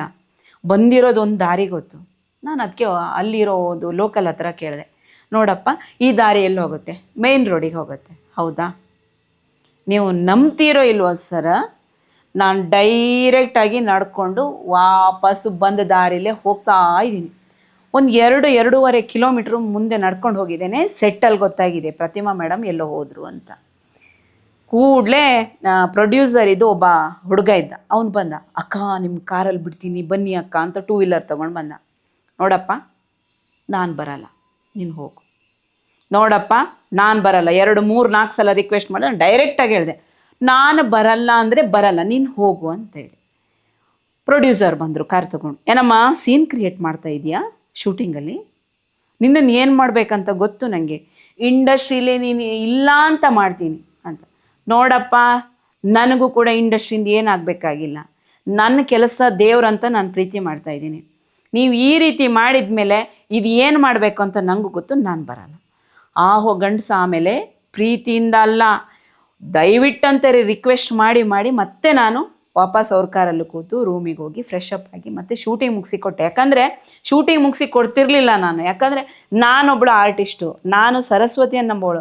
ನನ್ನ ಜೊತೆಗೆ ನಾನು ಕಮಿಟ್ ಆಗಿರೋ ಕೆಲಸ ಮುಗಿಸ್ಬೇಕು ಅನ್ನೋದು ಒಂದು ಬಿಟ್ಟರೆ ಆ ಮನುಷ್ಯನ ಬಗ್ಗೆ ಒಂದು ಚೂರು ನನಗೆ ಪ್ರೀತಿ ಇರಲಿಲ್ಲ. ಆದರೆ ಅದನ್ನು ಅವರು ಎಷ್ಟು ನೆಗೆಟಿವ್ ಆಗಿ ನನ್ನ ಬಗ್ಗೆ ಹೇಳಿದರು ಅಂದರೆ ಇಂಡಸ್ಟ್ರಿಯಲ್ಲಿ ಅದೊಂದು 2-3 ವರ್ಷ ಅದೇ ಹವ ಇತ್ತು. ಈ ಪ್ರತಿಮಾ ಅವರು ಬರ್ತಾರೆ, ಕೆಡಿಸ್ತಾರೆ, ಹಾಳು ಮಾಡ್ತಾರೆ, ಇಂಡಸ್ಟ್ರಿಯಲ್ಲಿ ಹೀಗೀಗೆ ಆಗಿದೆ ಅಂತೇಳಿ ಏನೇನೋ ನೆಗೆಟಿವ್ ಆಗಿ ಮಾತಾಡಿದ್ರು. ನಾನು ಯಾವುದೂ ಕೇರ್ ಮಾಡಿಲ್ಲ. ಆದರೆ ನನ್ನನ್ನು ಪ್ರೀತಿಸೋ ಒಂದಿಷ್ಟು ಗುಂಪಿತ್ತು, ಆ ಗುಂಪಿನವರು ಇವತ್ತಿಗೂ ನನ್ನನ್ನು ಕೈ ಬಿಡಲಿಲ್ಲ. ಹಾಗಾಗಿ ಈ ಜರ್ನಿ ಇಲ್ಲಿ ತನಕ ನಡ್ಕೊಂಡು ಬಂದಿದೆ. ನಾನು ಮಾಡಿದ ಇಷ್ಟು ಜರ್ನಿ ಅಂದರೆ ಸುಮಾರು 60ಕ್ಕೂ ಹೆಚ್ಚು ಮೂವಿಗಳಲ್ಲಿ ನಾನು ಕೆಲಸ ಮಾಡಿದ್ದೀನಿ, ವೆಬ್ ಸೀರೀಸ್ ಮಾಡಿದ್ದೀನಿ, ಶಾರ್ಟ್ ಮೂವಿ ಮಾಡಿದ್ದೀನಿ, ಮೂವಿಗಳಲ್ಲಿ ಮಾಡಿದ್ದೀವಿ. ಒಂದು ಅಂದರೆ ಪ್ರತಿಮಾ ಅಂತ ಹೇಳಿದರೆ ನನಗೆ ಇದೇ ಪಾತ್ರ ಆಗಬೇಕು ಅಂತೇನಿಲ್ಲ. ಯಾಕಂದರೆ ನಾವು ರಂಗಭೂಮಿಯಿಂದ ಬಂದವರು, ಮಾತಿಲ್ಲದ್ದು ನಾವು ಮಾಡ್ತೇವೆ, ಮಾತಿರುವಂಥದ್ದು ಮಾಡ್ತೇವೆ. ಇವಾಗಿನ ಒಂದು ಯಂಗ್ಸ್ಟರ್ಸಿಗಿದೆ ಯಾರಾದರೂ ಪಾತ್ರ ಅಂತ ಹೇಳುವಾಗ ಡೈಲಾಗ್ ಇದೆಯಾ ಅಂತ, ಆ ಕಾನ್ಸೆಪ್ಟಿಂದ ದಯವಿಟ್ಟು ಹೊರಗೆ ಬನ್ನಿ ನೀವು. ನಾನು ಅಂತ ಹೇಳಿದರೆ ಶಾರ್ಟ್ ಮೂವಿ ಇರ್ಬೋದು ಅಥವಾ ಆರ್ಟ್ ಮೂವಿ ಇರ್ಬೋದು. ಆರ್ಟ್ ಮೂವಿಲೂ ಕೂಡ ನಾನು ಇವಾಗಲೇ ಹೇಳ್ಕೊಂಡಿದ್ದೆ, ಕರ್ನಾಟಕದ ಹೆಸರಾಂತ ನಿರ್ದೇಶಕರುಗಳು ಹೆಚ್ಚಿನ ಜನರ ಕೆಲಸ ಮಾಡಿದ್ದೆ ಅಂತೇಳಿ. ನಂದು ಒಂದಿಷ್ಟು ಸಿನಿಮಾ ಜರ್ನಿಯಲ್ಲಿ ನಾನು ಒಂದಿಷ್ಟು ಇದನ್ನು ನೋಟ್ ಮಾಡಿಕೊಳ್ಳೇಬೇಕು. ಪಾತ್ರ ಚಿಕ್ಕದು ದೊಡ್ಡದು ಅನ್ನೋದಕ್ಕಿಂತ ನನ್ನ ಮನಸ್ಸಿಗೆ ಇಷ್ಟ ಆಗಿರೋದು ಫಸ್ಟು, ಅದು ಯಾರಿಗೂ ಕೂಡ ಇನ್ನೂ ಗೊತ್ತಿಲ್ಲ, ಅಗ್ನಿವರ್ಷ ಅಂತ ನಿಡಸಾಲೆ ಪುಟ್ಟಸ್ವಾಮಿ ಅವರ ಪ್ರೊಡಕ್ಷನ್ನು, ವಿಜಯ್ ನಿಡಸಾಲೆ ಮತ್ತು ಗಾರ್ಗಿ ಅವರು ನಿರ್ದೇಶನ ಮಾಡಿ ಅಂತ ಒಂದು ಮೂವಿ, ಅದು ಅಗ್ನಿವರ್ಷ ಅಂತೇಳಿ. ಆ ಪಾತ್ರ ನನ್ನ ಮನಸ್ಸಿಗೆ ಎಷ್ಟು ಹಿಡಿಸ್ತು ಅಂತ ಹೇಳಿದರೆ, ಒಂದು ಮುಳುಗಡೆ ಪ್ರದೇಶದಲ್ಲಿ ಇರುವಂಥ ಒಂದು 3 ಕುಟುಂಬದಲ್ಲಿ ಆ ಒಂದು ಕುಟುಂಬದ ಇದು ನಾನು ಒಂದು ಹೆಣ್ಣು ಮಗಳಾಗಿ ಯಾವುದೇ ಒಂದು ಸಪೋರ್ಟ್ ಇಲ್ಲದೆ, ಆ ಒಂದು ಯಾವುದೇ ಒಂದು ಇದರಿಲ್ಲ, ಯಾವುದೋ ಒಂದು ಬೇಕಾಗಿರುವಂಥ ಮೂಲಭೂತ ಸೌಲಭ್ಯಗಳು ಯಾವುದೇ ಇಲ್ಲದೆ ಇರುವಂತಹ ಒಂದು ಪ್ರದೇಶದಲ್ಲಿ ಒಂದು ಹೆಣ್ಣು ಮಗಳು, ಅದರಲ್ಲೂ ಕೂಡ ಕೆಲಸಗಾರತಿ, ಬದುಕನ್ನು ಕಟ್ಟಿಕೊಳ್ಳುವಂಥ ಒಂದು ರೀತಿ ಇದೆಯಲ್ಲ, ನನಗೆ ತುಂಬ ಇನ್ಸ್ಪೈರ್ ಮಾಡಿತು. ಆ ಒಂದು ಪಾತ್ರ ಇದೆಯಲ್ಲ ನನಗೆ ತುಂಬ ಅಂದರೆ ತುಂಬ, ನಾನು ಫಸ್ಟು ಪ್ಲೇಸಲ್ಲಿ ಕೊಡುವಂಥ ಪಾತ್ರ ಅದು. ಆ ನಂತರದಲ್ಲಿ ಶಾಕಾಹಾರಿ ಅಂತ ರೀಸೆಂಟಾಗಿ ಇದಾಯಿತು. ಸಂದೀಪ್ ಸುಂಕದವರು ಮತ್ತು ಇವರು ನಮ್ಮ ರಂಗಾಯಣ ರಘು ಸರ್ ಅವರು ಮುಖ್ಯ ಪಾತ್ರದಲ್ಲಿ ಆ್ಯಕ್ಟ್ ಮಾಡಿದಂಥದ್ದು, ರಾಜೇಶ್ ಕೀಳಂಬಿಯವರ ಪ್ರೊಡಕ್ಷನ್ ಅದು. ಆ ಪಾತ್ರ ನನಗೆ ಇವತ್ತಿಗೂ ಕೂಡ ಒಂದು ಅಚಾನಕ್ಕಾಗಿ ಸಿಕ್ಕಿರುವಂಥದ್ದು.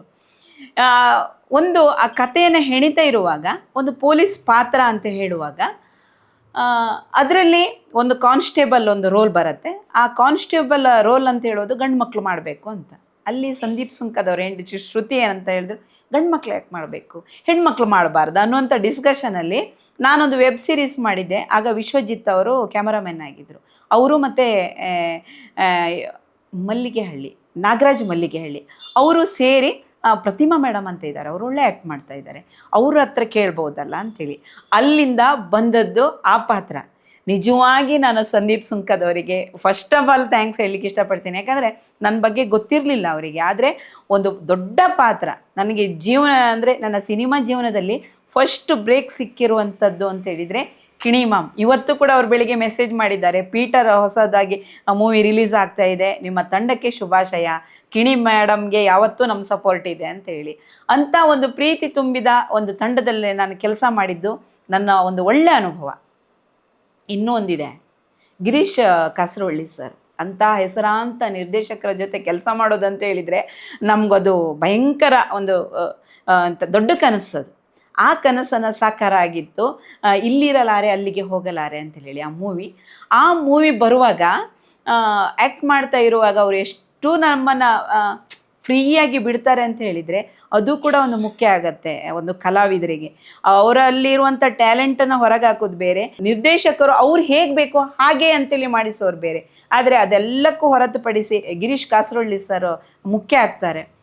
ಆ ಒಂದು ಪಾತ್ರ ಅಂದರೆ ಚಿಕ್ಕದಾದರೂ ಒಂಥರ ತುಂಬ ಇಷ್ಟ ಆಗಿತ್ತು ನನಗೆ. ಡಬ್ಬಿಂಗಿಗೆ ಹೋಗುವಾಗ ಕೂಡ ಒಂದು 4-5 ಜನರದ್ದು ಡಬ್ಬಿಂಗ್ ಕೂಡ ನನ್ನ ಹತ್ರ ಮಾಡಿಸಿದ್ರು.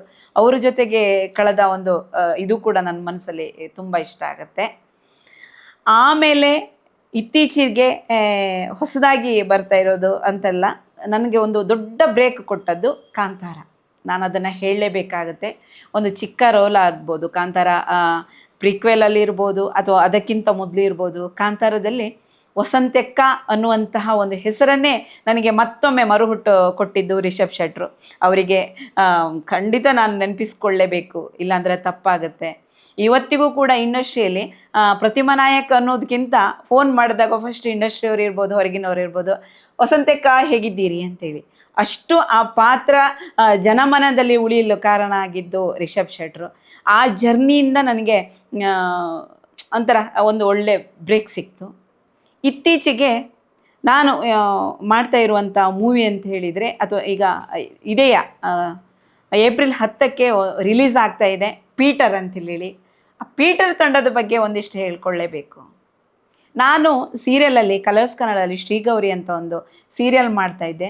ಆ ಸೀರಿಯಲಲ್ಲಿ ನನಗೆ ಅತ್ಯಂತ ಪ್ರೀತಿಯ ತಮ್ಮಯ್ಯ, ರಾಜೇಶ್ ಧ್ರುವ ಅವರು ಸಿಕ್ಕಿದ್ರು. ಅವ್ರ ಜೊತೆಗೆ ಹೀಗೆ ನಾವು ಕಾಲ ಕಳೀತಾ ಇರುವಾಗ ಒಂದಿನ ನನ್ನ ಹತ್ರ ಹೇಳಿದ್ರು, ಮೇಡಮ್ ಒಂದು ಪಾತ್ರ ಇದೆ, ದೊಡ್ಡ ಬಜೆಟ್ ಅಲ್ಲ, ಚಿಕ್ಕ ಬಜೆಟು, ಕಾಂತಾರ ಥರ ಎಕ್ಸ್ಪೆಕ್ಟ್ ಮಾಡಬೇಡಿ, ಆದರೆ ಒಳ್ಳೆ ಪಾತ್ರ ಇದೆ, ಒಪ್ಕೊಳ್ಬೋದಾ ಅಂಥೇಳಿ. ನಾನು ಆವಾಗಲೇ ಹೇಳ್ತಾ ಇರುವಾಗ, ನಾವು ತುಡಿತಾ ಇರುವವರು, ನಮಗೆ ಪಾತ್ರ ಅಂತ ಹೇಳುವಾಗ ನಮಗೊಂದು ಆಸಕ್ತಿ ಇರುತ್ತೆ. ಆಯಿತು ಸರ್ ಮಾತಾಡೋಣ ಅಂಥೇಳಿ. ಆಗ ಪರಿಚಯ ಮಾಡಿಸ್ಕೊಟ್ಟದ್ದು ನಮ್ಮ ಸುಖೇಶ್ ಶೆಟ್ರನ್ನ. ಸುಖೇಶ್ ಶೆಟ್ರನ್ನ ನಾನು ನೋಡಿ ಪಾತ್ರ ಮಾಡಿಸ್ಬೋದು ಇವ್ರ ಹತ್ರ ಅಂತ ಹೇಳಿ ಒಪ್ಪಿಕೊಂಡು ಮಡಿಕೇರಿ ಮತ್ತೆಲ್ಲ ಕಡೆ ಶೂಟಿಂಗ್ ಆಯಿತು. ಶೂಟಿಂಗ್ ಮುಗಿಸಿ ಇದೇ ಏಪ್ರಿಲ್ 10ಕ್ಕೆ ಈಗ ರಿಲೀಸ್ ಆಗ್ತಾಯಿದೆ. ಇದ್ರ ಬಗ್ಗೆ ನಾನು ಹೇಳ್ಕೊಳ್ಳೇಬೇಕು. ಶಾಕಾಹಾರಿ ನಂತರ ನನಗೆ 100% ಬ್ರೇಕ್ ಸಿಗುವಂಥ ಮೂವಿ. ಈ ಪಾತ್ರಕ್ಕೆ ನನ್ನನ್ನು ಹೇಗೆ ಆಯ್ಕೆ ಮಾಡಿದ್ರು ಅಂತೇಳಿ ನನಗೂ ಗೊಂದಲ, ಒಂದು ಭಯ. ಇಷ್ಟು ಒಳ್ಳೆಯ ಪಾತ್ರ, ಯಾಕಂದರೆ ನನ್ನ ಜೀವನದಲ್ಲಿ ನನಗೆ ಸಿಗಲಿಲ್ಲ. ಈಗ ಒಂದು ಉಮಾಶ್ರೀ ಅಥವಾ ಬೇರೆ ಬೇರೆ ದೊಡ್ಡ ಆ್ಯಕ್ಟರ್ಗಳ ಕೈಯಲ್ಲಿ ಮಾಡಿಸುವಂಥ ಪಾತ್ರ ನನಗೆ ಕೊಟ್ಟಿದ್ದಾರೆ ಸುಖೇಶ್ ಶೆಟ್ರು. ಆ ಒಂದು 2 ಶೇಡ್ ಇರುವಂಥ ಪಾತ್ರವನ್ನು ಒಂದು ನಾರ್ಮಲ್ ಆಗಿ ಒಂದು ತಾಯಿ ಮಮತೆ ಹೇಗಿರುತ್ತೆ, ಆ ನಾರ್ಮಲ್ ಬಿಟ್ಟು ಒಬ್ಬ ಮನುಷ್ಯನ ಜೀವನದಲ್ಲಿ ಒಂದು ದೊಡ್ಡ ಪೆಟ್ಟು ಬಿದ್ದ ಮೇಲೆ ಅವನ ಬಿಹೇವಿಯರ್ ಹೇಗಿರುತ್ತೆ, ಅದು ಎರಡೂ ಕೂಡ ಶೇಡಲ್ಲಿ ಚಿತ್ರವನ್ನು ನಿರ್ಮಾಣ ಮಾಡಿದ್ದಾರೆ, ಇದು ನಿರ್ದೇಶನ ಮಾಡಿದ್ದಾರೆ ಸುಖೇಶ್ ಶೆಟ್ರು. ಹಾಗಾಗಿ ಈ ಪಿಕ್ಚರ್ ಅಂತ ಹೇಳಿದರೆ ನನಗೆ ತುಂಬ ಎಕ್ಸೈಟ್ಮೆಂಟ್ ಇದೆ. ಇನ್ನೊಂದು ಆ ತಂಡದ ಬಗ್ಗೆ, ನನಗೆ ನೆಗೆಟಿವ್ ಆಗಿ ಸಿಕ್ಕಂಥ ತಂಡಗಳ ಬಗ್ಗೆ ನಾನು ಹೇಗೆ ಪ್ರಸ್ತಾಪ ಮಾಡ್ತೇನೋ ಇದು ಕೂಡ ನನ್ನ ಜವಾಬ್ದಾರಿ. ಶಾಕಾಹಾರಿ ಇರ್ಬೋದು ಅಥವಾ ನನ್ನೆಲ್ಲ ತಂಡಗಳು, ನಾನು ಇಷ್ಟು ದಿವಸ ಮಾಡಿಕೊಂಡು ಬಂದ ಎಲ್ಲ ತಂಡಗಳಿಗೂ ಕೂಡ ಪ್ರತಿಮಕ್ಕ ಅನ್ನುವಂಥ ಪ್ರೀತಿ ಇಟ್ಟೆ ನನ್ನನ್ನು ಮತ್ತೆ ಕರೀತಾರೆ. ಅದರಲ್ಲೂ ಕೂಡ ದೇವರಾಜ್ ಪೂಜಾರಿ ಅವರು ಇರ್ಬೋದು ಅಥವಾ ಬೇರೆ ಬೇರೆ ರೀತಿಯವರು ತುಂಬ, ನನಗೆ ಈ ಕ್ಷಣದಲ್ಲಿ ನನಗೆ ನೆನಪು ಬರಲಿಕ್ಕಿಲ್ಲ. ಆದರೂ ಕೂಡ ಅವರೆಲ್ಲರೂ ಕೂಡ ನನ್ನ ಮತ್ತೆ ಕರೀಲಿಕ್ಕೆ ಕಾರಣ ಒಂದು ನನ್ನ ಮೇಲೆ ಪ್ರೀತಿ, ಹಾಗೆ ನಾನೇನೋ ಒಂದು ಅವರು ಏನು ಯೋಚನೆ ಮಾಡ್ತಾರೆ ಆ ಯೋಚನೆಗೆ ತಕ್ಕ ಹಾಗೆ ನಾನು ಆ್ಯಕ್ಟ್ ಮಾಡ್ತಾನೇನೋ ಅನ್ನುವಂತಹ ಅವರದ್ದೊಂದು ಭರವಸೆ. ಆ ಭರವಸೆಗೆ ಇನ್ನೊಂದು ಈಗ ಆ್ಯಡ್ ಆಗ್ತಾ ಇದೆ ಗಾಡ್ ಪ್ರಾಮಿಸ್ ಅಂತ ಹೇಳಿ. ಗಾಡ್ ಪ್ರಾಮಿಸಲ್ಲಿ ಕೂಡ ನಾನೊಂದು ಮೇಜರ್ ರೋಲ್ ಮಾಡ್ತಾ ಇದ್ದೇನೆ. ಆಮೇಲೆ ಇನ್ನೊಂದು ನಾಗರಾಜ್ ಸೌಮ್ಯಾಜಿ ಅವರು ಕೂಡ ಅವ್ರ ಜೊತೆಗೆ ಬೆಸ್ಟ್ ಆ್ಯಕ್ಟರ್ ಅಂತ ಒಂದು ಶಾರ್ಟ್ ಮೂವಿ ಮಾಡಿದ್ದೆ. ಸಂಚಾರಿ ವಿಜಯ್ ಅವರ ತಾಯಿ ರೋಲ್ ಮಾಡಿದ್ದೆ ನಾನು. ಅವರದ್ದೇ ಮೂವಿ ಈಗ ದೇವಿ ಮಹಾತ್ಮೆ ಅಂತೇಳಿ ರಂಗಾಯಣ ರಘು ಸರ್ ಇದು ಪ್ಯಾರಾಗಿ ನಾನು ಒಂದು ಕೆಲಸ ಮಾಡ್ತಾ ಇದ್ದೇನೆ. ಅದು ಕೂಡ ನಾನು ನೋಟ್ ಮಾಡಲೇಬೇಕು. ಹಾಗೆ ತುಂಬ ಮೂವಿಗಳು ಕೇಳ್ತಾ ಇದ್ದಾರೆ, ಬರ್ತಾ ಇದೆ. ಅದೆಲ್ಲವೂ ಕೂಡ ನಿಮ್ಮಿಂದ, ನಿಮ್ಮ ಸಪೋರ್ಟಿಂದ, ಈ ಸಪೋರ್ಟ್ ಯಾವಾಗಲೂ ಇರಲಿ ಅಂತೇಳಿ ಪ್ರೀತಿಯಿಂದ ಕೇಳ್ಕೊಳ್ತಾ ಇದ್ದೇನೆ. ನಮಸ್ಕಾರ.